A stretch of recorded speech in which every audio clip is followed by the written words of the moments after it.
That's the true level of expertise is when you can make something that most people can't do when they try 100 times and you do it on the first try and you make it look easy. Bruce is an expert in the area that we're drilling. He's not an expert in Texas. He's not an expert in Florida. He's not an expert in California. He's an expert in Louisiana, in the Baton Rouge area. That's where he's been drilling for 40 years. And so that's why it was vital for us to get him on the team. When it came to our crew, we brought our own crew from Texas. We brought our own drillers, and we brought our guys that we know they know how to do these wells. We're dealing with our partners' money. They deserve the best. And so we're going to put the best out there for them. Hello, welcome to the Big Strategy Podcast. I'm your host and fellow strategist, Jeff Hyatt. This is your go-to spot for real talk with the masterminds of business strategy. It's about sharing stories, insights, and those little nuggets of wisdom to help you unlock big growth. Let's turn the key and spring into action. Hello and welcome to the Big Strategy Podcast. My name is Jeff Hyatt. I'm your host.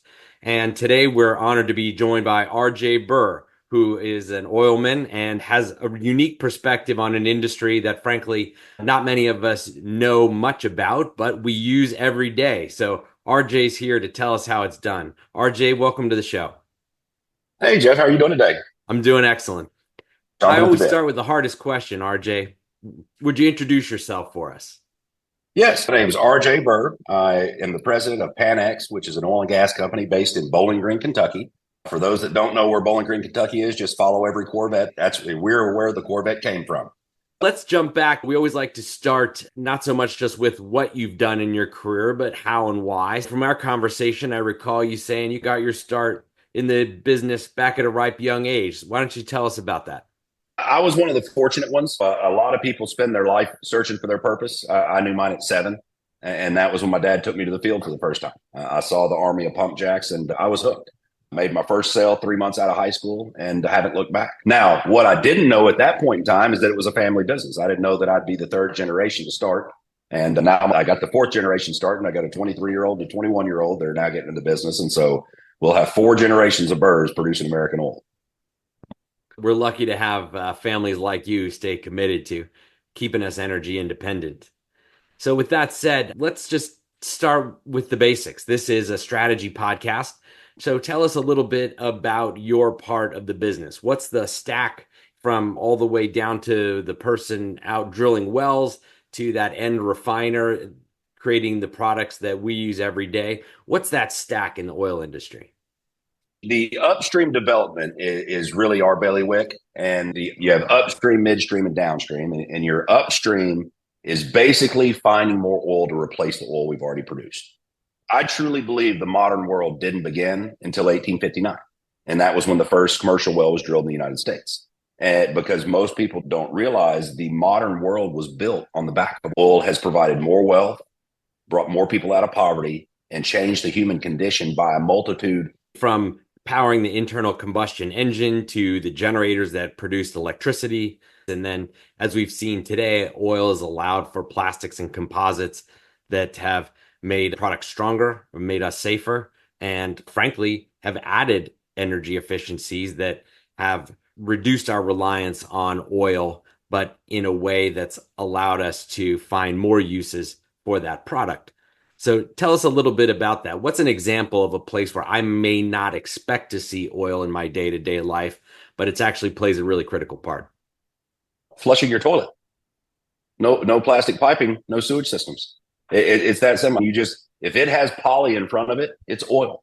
And when you look at it and think about the uses of oil in your life, that's where the biggest fallacy of everything going on today truly occurs, is because there is nothing on the market.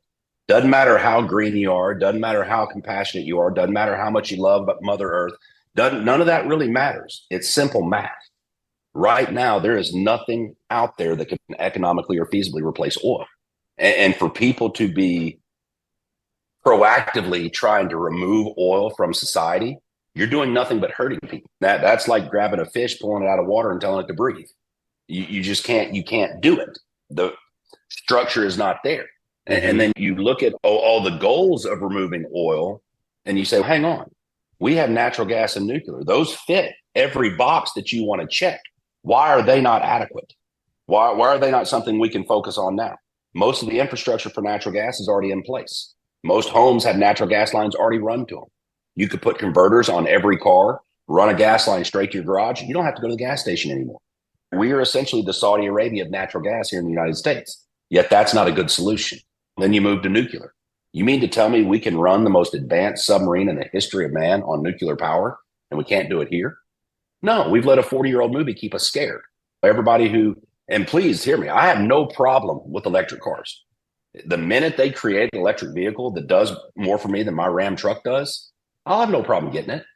However, don't delude yourself and think that you're being environmental friendly by getting an electric vehicle. You realize you have to move 500,000 pounds of raw material to make one lithium battery? Where's the conserving energy in that aspect of it? No, you use more energy to create that battery than a full-size SUV will use in 9 years. And so don't delude yourself into thinking you're doing something that you're not. And that's really what we've been able to. So tell us a little bit about that. You are E&P, exploration and production. Let's start at the top of that scale. How does the business work here in America? Most people don't realize when the market crashed a couple of years ago, if you were to go out and ask the average American, how did that market crash affect the oil industry? Most people would have said, it's Exxon. They can handle it. It's Shell. They can handle it. When in fact, those weren't the companies that were hit. The American oil industry is roughly 9,000 independent companies that average 12 employees or less. We produce 83% of the oil, we produce 90% of the gas, and we drill more than 90% of the wells that are drilled domestically. And so when the market crashed, that was the group of people that were hurt. Now, when it comes to looking at the economic conditions and how it directs what we decide to do, it was pretty simple. Our first life in oil, we call it our first life in oil, ended here about 13 years ago when Marathon Oil bought our family company. Entered into early retirement, was in my mid-30s, thought I was going to play on the PGA Tour. Took me about a month to realize that wasn't going to happen. And took me another couple years to finally to get burnt out. I was going stir crazy. And it was 8 years ago last month that we started Panex. And when we started Panex, really what we were looking at was specifically market conditions. We looked at the fact that from 2013 to last year, upstream investment worldwide went from roughly $1 trillion to about $300 billion. Now, we might hit $500 billion this year, but we dropped roughly 60-70% off of where we were. And so we weren't drilling enough to replace what we're producing. And so then you look at the demand side. We're currently running about 10 to 15 million barrels a day short from what we produce versus what we consume. They expect that number to be over 30 million by 2030. So you go, we're not investing enough to find more oil, yet we're consuming more than we ever have. And so you put those factors together. Okay, that doesn't bode well for oil. And you say, okay, if that's what's up for oil, what is there to replace it with? Surely there has to be something out there because this doesn't make sense. This is going to cause oil prices to go through the roof. So surely there's something over here they can replace it with. Once you do the research, no, there isn't. That's not even taking into account the amount of energy AI is going to require, the amount of energy that we're going to need running down the road. And so you put all of these factors together and you realize it's all a charade. They say, why are your major oil companies putting money in green energy? It's really one of two reasons. I'm a binary guy in the sense that it's one of two. Okay, let's look at the first one. Let's say they're altruistic. They truly believe their product, oil, is destroying the world. So they're willing to wreck their company, lose their stockholders' money, and destroy what they spent generations building all in the name of saving Mother Earth. Who am I to say they're not doing it? Or you look at the other side. By investing in green energy, what are they going to get? They're going to get tremendous tax benefits, and they're going to get social loving. Everybody loves somebody who's trying to save the world. But remember, they know exactly what I know.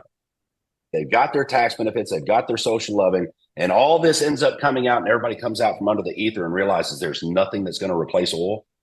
How much is the oil they already have going to be worth at that point? And so I don't know why they're doing it, but when I look at the two options, I have a pretty good idea what I think they're doing. Mm-hmm. And so you look at all of this and it just bodes for, hey, there's going to be a need and a demand for oil. And COVID taught me really one main lesson. If a country doesn't control its food, its medicine, or its energy, somebody else does. And your country is in trouble. I can't do anything about food or medicine. by God, I can do something about energy. Mm-hmm. And so we saw this writing on the wall, and we saw really the trigger point. We knew there was a shot at the market collapsing. And what gave us that indication was you needed a catalyst. Hello, President Trump. And whether you like him or not, what he did is he changed the power structure in oil. For the last 70 some odd years, OPEC has been really the group that sets the prices.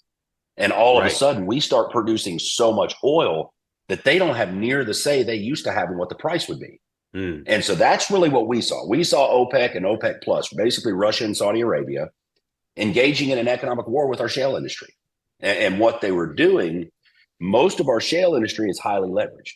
Most of them need at least $50 a barrel to pay their bills. Everything over 50 is where they make their profit. And so if Russia and Saudi Arabia could flood the market with oil, push those prices down to $40, $45 a barrel, a lot of those shale companies would be in trouble. Now, the little secret here is Russia and Saudi Arabia need $50 a barrel also. But we were betting that they could last longer in the shale industry. And so when you look at all the history of our economy throughout this country, every time there is a collapse, every time there is a crisis, there is one or a group of people that come out of the other side looking like geniuses. And when you string their stories together, you realize there are really only two common characteristics they share. One, when the crash happened, they were liquid. They had cash in hand and could move. And secondly, and probably just as important, when the opportunity presented itself, they had the courage to push their chips in the middle of the table and make the move.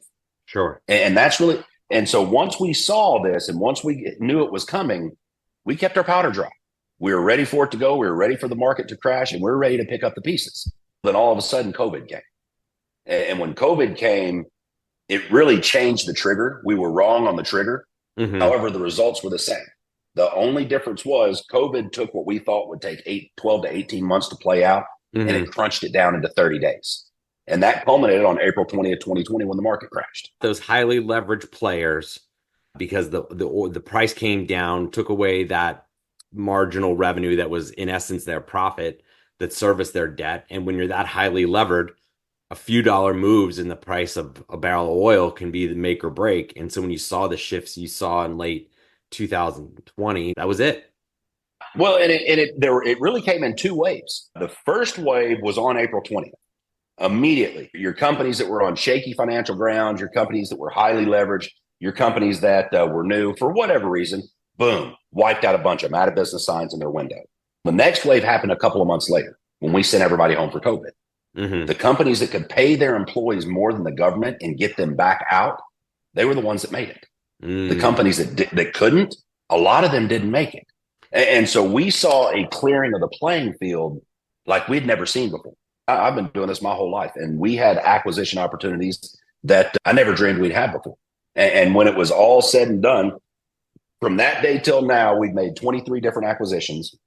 We've secured, what we believe to be about 100 million barrels of oil in reserve. We thought grownups would return in 22, and we got a stalemate. And so it just kept the window open. And so we're still acquiring, because there hasn't been an American company based strictly on American oil reach the major oil and gas company standard, which is 100 million market cap, in almost 40 years. And somebody's going to come and consolidate all this oil. If it's not us, somebody else is going to do it. If somebody's going to do it anyway, why not us? Why not us? Why not people actually care about what happens to the oil? And we believe we got a 100 million barrel head start. When it's all said and done, we want 1 billion barrels in reserve.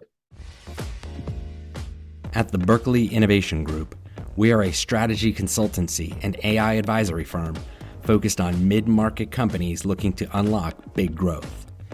In contrast to management consultants' typical top-down, hypothesis-driven approach, Big uses a curiosity-inspired, bottom-up approach, leveraging customer insights to drive strategy co-creation. Learn more about our approach by downloading our ebook at biginnovates.com/ebook. Now, back to the show. So what does that look like when you're in that moment and you have this 100 million barrels sitting there? Is the whole point to say to just keep collecting until the time is right? Are we at a point where you're ready to start developing that? What are the catalysts or what are the market conditions that you're looking for Oh, we're developing it as we speak. I'm not in this position without my partners. Without the partners that had faith in me and my family to put their hard-earned money with us, we're not here. Mm-hmm. And so it's not something that we do it and keep it all ourselves. That's not the proper way to conduct business. And with oil and gas, I truly believe it has the best tax benefits in the investment world. Now, I'm not a CPA. I can give you a general rule of thumb, but you put $100,000 in a drilling program, Uncle Sam's roughly going to pay for 30 to 35,000 of it. And so my partners are paying on 65-cent dollars. If we're going out and missing wells and losing that 65 cents, we wasted your time. And that's where we're very good at what we do. Is very rarely will we ever drill a well where we're not directly offsetting proven production. You take the Choctaw. The beauty of oil and gas is every time you drill a well, you run a log on the well. You basically take a little geophone, drop it down in the hole, and it tells you what you have. If you run a log from 1940, it creates basically the same data that a log from today creates. Yes, we do have a few more data points. Yes, our logs, when we print them, are prettier because the computers and the printers we use are better. However, the basic root data is the same. All of this information is public information if you know where to look. And so the first thing we do when we acquire one of these properties is we pull every bit of data we can find on every well that's been drilled out there. And the Choctaw, in the case of the Choctaw, we pulled over 40,000 different data sets. Once you have this data, you start going through the logs. You want to build a field profile. You want to build, here's what a successful well in this field looks like. And on the Choctaw, it's anywhere, say, the average successful well will have anywhere from 3 to 7 different pay sands, meaning different sections of sand that can produce oil. Mm-hmm. And in total have anywhere from, give or take, 500,000 barrels of oil to topside, say, 1.5 million barrels of oil. That's your average successful. So you're going through these logs, successful matchup. And then all of a sudden you see a set of logs that are beautiful logs, look just like the others. Multiple stacked pay sands. This well should have 500,000 to 1.5 million barrels of oil in it. However, when you pull the production report, 30,000 barrels or 40,000 barrels. So you scratch your head. And it seems like a missed opportunity. Are people stepping over dollar bills, or what's the deal? That's a great question, because we'd see that and you're like, they should have produced this well a lot more than this. And so you earmark it and set it aside and keep looking through. Then all of a sudden we saw another one and another one. And by the time we got done going through all the data, we had several dozen of these wells that had beautiful logs, but very little production. And when we went back and did the research, we found out these guys really faced two problems. One was gluttony and the other was sand. Gluttony in the sense that for whatever reason, when they drilled this well, I don't know if they were competing with somebody else in their area, whether their bosses told them to do it. I'm not sure why, but they wanted to produce as much oil as they could, as fast as they could. So they'd hit these wells and they'd turn them wide open. That introduced the second problem. These wells produce sand. You turn a well wide open, you're going to bring a lot of oil, but you're going to bring a lot of sand. Think of it this way. If you had a big gulp in front of you, Coke and crushed ice with no lid, and you wanted to drink it and just wanted the Coke in your mouth, you'd have to block the ice with your lips or your teeth and just gently drink it just to get the Coke. That's how you have to produce these wells. That's the exact opposite of what these guys did. They basically just turned that cup up and poured Coke and ice and everything in at once. And so the result is, yes, you have some tremendous initial production, but all of a sudden you look up a couple weeks later and your beautiful well is turned into a 5,000-foot column of cement. At that point, they had one of two choices. They could either come back and re-drill a brand new well or walk away. Most of them walked away. And for all intent and purposes, what they did is they raised the money to drill the well. They drilled the well. They proved to us the oil was there. They showed us where the oil was at, and then they produced it to show us we can get it out of the ground. They were short-sighted in their production, and you're coming through with a second set of eyes and a second objective. That end, they didn't know how to deal with the same. We do nowadays. Basically, when you did back before screening and gravel packing, you just had to gently produce the well and hope the sand didn't clog it up. Got it. Now we screen and gravel pack it. We take artificial, basically sand pellets that are perfectly round. We drop them in the hole, pack them down, and then we put a screen on them where basically the oil flows through it and it stops the sand from intruding. And so now we have techniques to deal with that sand. Yep. And so my ego would love for our story to be much more complicated, but that's it. We go next to proven production and we drill another one. Now, the biggest difficulty I have is predicting which of the wells we drill are going to be the outstanding wells. Prime example, we just drilled a well where we were directly offsetting two of the wells that we drilled. We were moving up dip from them. So we should have had more well-defined structures. It was a beautiful prospect. We also knew that there was a fault running through there. If we stayed on our side of the fault, on the Blackstone lease side of the fault, we should get the same thing the other two wells got. However, if we were able to jump that fault and get to the other side, it would be in a virgin pressured zone that nobody's produced from. Lo and behold, we jumped that fault about 800 feet. When we reached total depth, we had 360 feet of pay through 8 pay sands that is virgin pressured pay sand. This well could, if I didn't drill another well the rest of my life, this well could be the biggest one I've ever drilled. And so I couldn't have predicted that before we drilled the well. And so it's not something, if I can't predict it, I don't put it in my projections. Right. And so I'm running my numbers off us getting what we'll get if we offset these two in our fault block. The reason that's relevant now, the partnership we're funding now, we're doing the exact same thing on the south side of that fault block. We're offsetting 2 of the wells that we drilled. We're moving up dip from them. If we stay in our fault block, we should have an outstanding anywhere from 200 to 350 feet of pay. However, if we're able to jump that fault and get onto the other side, we have a virgin fault block that nobody's produced from. Now, are we going to jump the fault? I'm not sure. Right. I don't know. I know we did it to the north. It could happen to the south. Now, the second we're drilling is a little more traditional in the sense that we have 3 wells, one drilled in 1940, one drilled in the 50s, and one drilled in the 60s. All 3 of these wells, their logs correlate and show 4 different pay sands with about 200 feet of pay between them. We're going right smack dab in the middle of them. If that sand was there in the 40s, 50s, and 60s, it should still be there today. Probably there today. Now, the upside on this prospect are there 3 sands below it. Those 3 sands below produce from the fault block just adjacent to us to the right and produce from the fault block adjacent to the left. So that's what we do. We just go in and we directly offset proven production. Now, don't get me wrong. If anybody ever guarantees you something in oil, they're lying to you. There are no guarantees in the business. Only the good Lord above knows exactly what's down there. However, with that being said, most of my partners realize the biggest risk we face on these is the mechanical nature of drilling these wells. Because every well, we've drilled 11 wells in this field for our partners, and we put 10 of them into production. The well we missed, we had a mechanical error on. We actually hit oil on the well. We'll go back and re-drill that at a later date once we solve the mechanical issue we had. However, it's not a rush because we know that oil's there. We can always go back and do that later.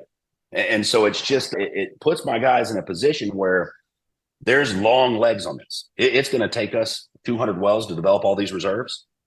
And when you look at the partnerships we have out here, I have 5 partnerships that are running from this field.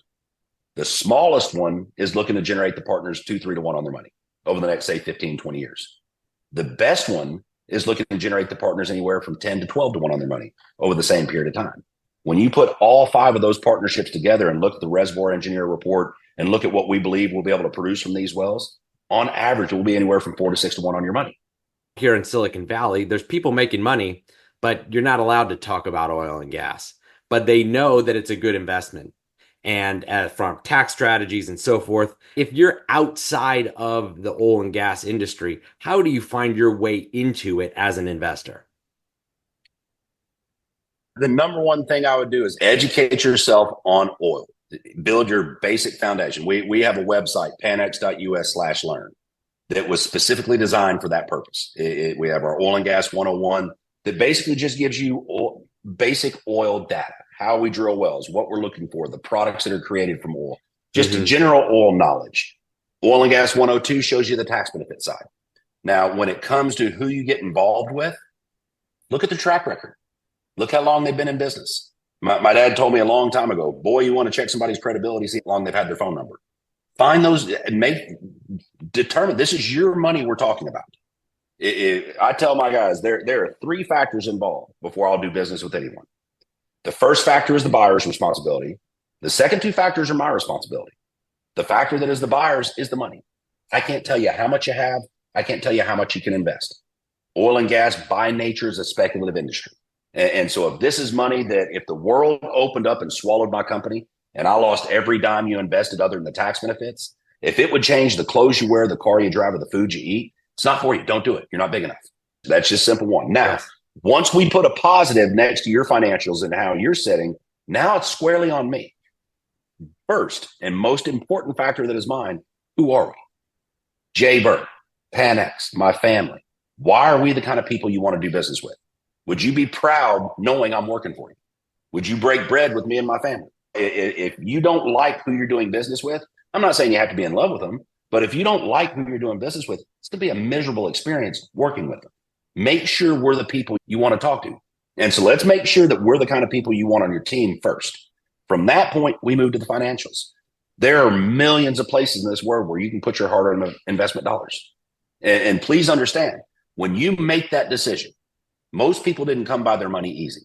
Most people had to sacrifice. They had to work hard. They had to miss dinners. They had to miss Little League games. They had to miss ballet recitals. They had to do what unsuccessful people are unwilling to do. They had to sacrifice to get to where they're at. And so for somebody to take what they personally sacrificed for and send it to you, that's the most sacred decision that can be made in business. Mm-hmm. And so you owe it to your money to make sure that you're putting it in the right spot. Once you see who we are, then we can show you what we can do financially. How much do you need to save in taxes? What kind of revenue are you looking for? Of all the places in the world you can put your money, why is putting your money with us one of them? Now, once we get done, if we have a positive on all three factors, we'll do business. Two things you said that resonate with me that we've shared on this podcast before. You can't undervalue the team that you put together to make this happen and the motivations of those teams. And the other lesson you talk about that I support is that idea of it's not always finding the right answer. Sometimes if you line up enough things that haven't worked for other people, you can get yourself a pretty good head start. When it comes to the team, that's the key. Our crew in the field, and I might have said it to you earlier, there's a reason that the Yankees are the Yankees and the A's are the A's. Like when it comes to the chalk, our group, I believe they're the best in the business. I wouldn't trade our team for anybody. They have figured out how to make a difficult job look easy. And that's the true level of expertise is when you can make something that most people can't do when they try 100 times and you do it on the first try and you make it look easy. Bruce is an expert in the area that we're drilling. He's not an expert in Texas. He's not an expert in Florida. He's not an expert in California. He's an expert in Louisiana, in the Baton Rouge area. That's where he's been drilling for 40 years. And so that's why it was vital for us to get him on the team. When it came to our crew, we brought our own crew from Texas. We brought our own drillers, and we brought our guys that we know they know how to do these wells. Mm-hmm. Because, like I said, we're dealing with our partners' money. They deserve the best. And so we're going to put the best out there for them. You did a great job explaining how you get into a well, the wildcatter strategy versus your strategy where you're straddling producing wells or wells with proven reserves, and how to optimize something that may have been suboptimally optimized by the last operator, et cetera. And so now you shared earlier just all the uses that there are for oil and all the supply that the U.S. has and how it's going to be critical for us going forward. Once that oil's out of the ground, and I'm sure you're selling it on to someone else, then take us through the rest of that cycle. Now, the end of the journey for us is once they come and pick it up from our location. That's where your midstream operators take over. And that's the transportation. That's taking it to the refineries. That's taking it to wherever that oil is going. And from that point, you go to downstream, where they make the products, whether it's the refinery making jet fuel, gasoline, petrochemicals, whatever comes out of that factory. There's your upstream is finding it and producing it.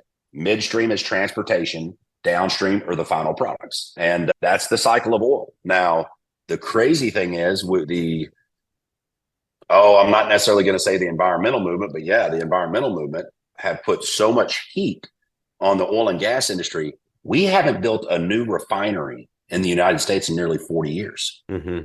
And you look at the technology, you talk about wanting to lower CO2 emissions and do you know where the majority of the reduction in CO2 has come from over the last 10 years? Oil and gas companies learning how to burn their product cleaner. It's come from the oil industry. Yet we've been maligned for 70 years now. And it's truly something that I want to celebrate. I truly believe that the innovations that have come from our industry, it's something that when history looks back, these guys didn't get celebrated at all, because there have been just tremendous progress. And we wouldn't be living the world we live in today without oil.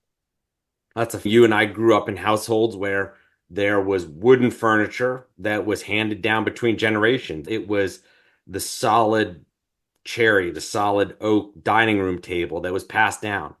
And now folks can go to Home Goods or Walmart or Target and get a new table to match the season. Only reason that is possible is because oil has allowed the creation of composite materials that can be made cheaper, and then thus those savings are passed on to the consumer. And I don't know that consumers give the credit that's due to oil in that massive deflation that has just vastly increased our quality of life. You look at the inflation over the last 4 years. Do you know how big a component oil is in that? And yet there's no outrage.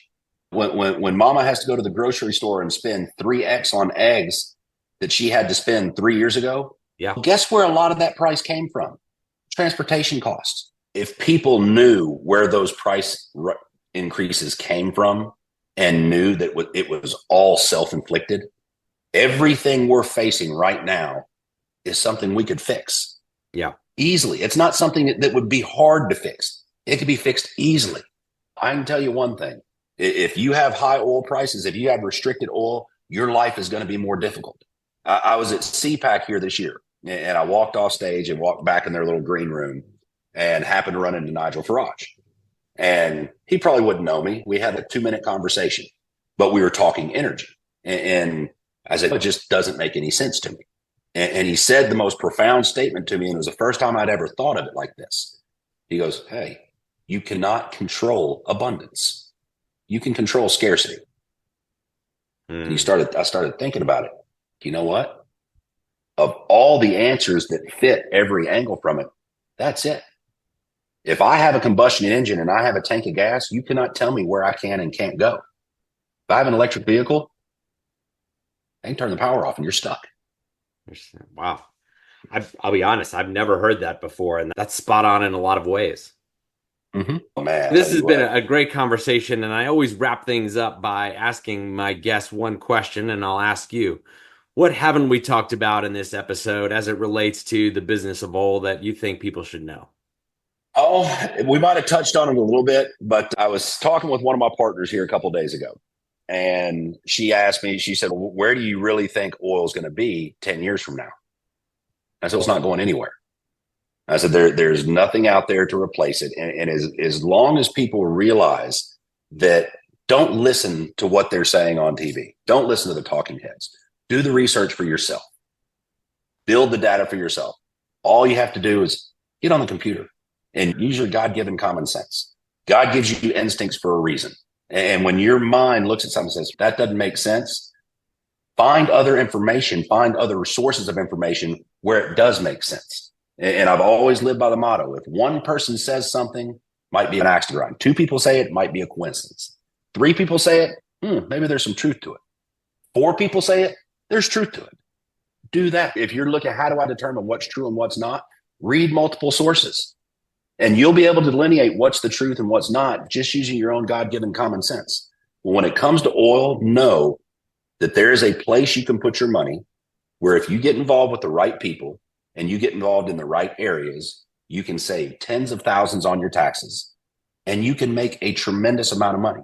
Because the fact of the matter is, we are all in the oil business. Whether you want to be or not, you are paying for oil just like I am. Well, one thing I'm able to do that most people aren't, I'm able to show my partners a way to get that flow of revenue instead of continually going out, to get it flipped around and coming back to you. That puts you ahead of the curve more than anything else.